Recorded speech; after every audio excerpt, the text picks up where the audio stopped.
Bonjour, vous écoutez le téléphone biblique. Aujourd'hui, attaché au passé.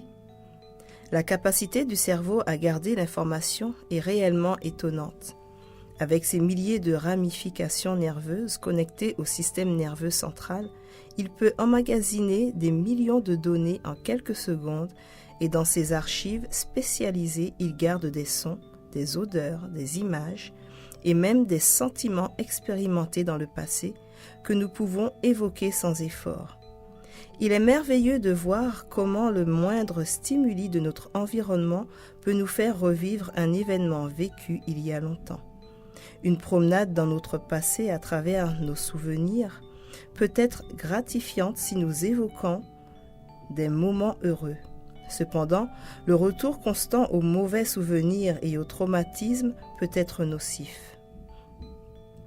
C'est pour cette raison que l'apôtre Paul dit « Frères, pour moi-même je n'estime pas encore avoir saisi le prix, mais je fais une chose, oubliant ce qui est en arrière et tendant vers ce qui est en avant, je cours vers le but pour obtenir le prix. » Philippiens 3, 13, 14.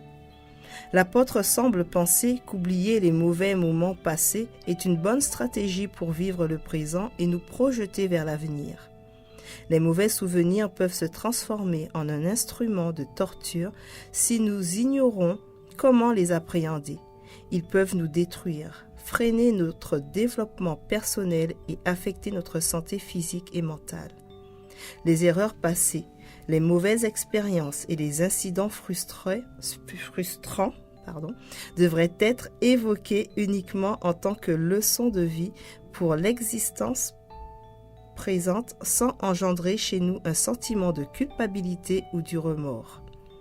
Cela est tout à fait possible avec l'aide et la puissance de Dieu, conjuguée à notre foi.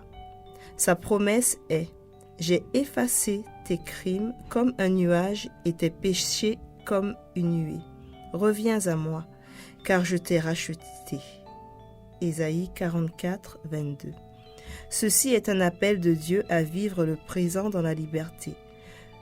Dieu a le pouvoir de nous délivrer des chaînes du péché et par sa grâce de rendre notre chemin dans ce monde léger et plein de réussite en Jésus-Christ.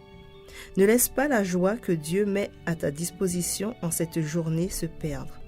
Vis-la, développe une attitude reconnaissante et accepte la croix du calvaire pour ta vie. Croix qui t'a rendu libre au moyen du sacrifice d'amour que le ciel a fait pour toi. Ésaïe 43, 25 nous dit « C'est moi qui efface tes crimes pour l'amour de moi, et je me souviendrai plus de tes péchés. » Bonjour et à demain.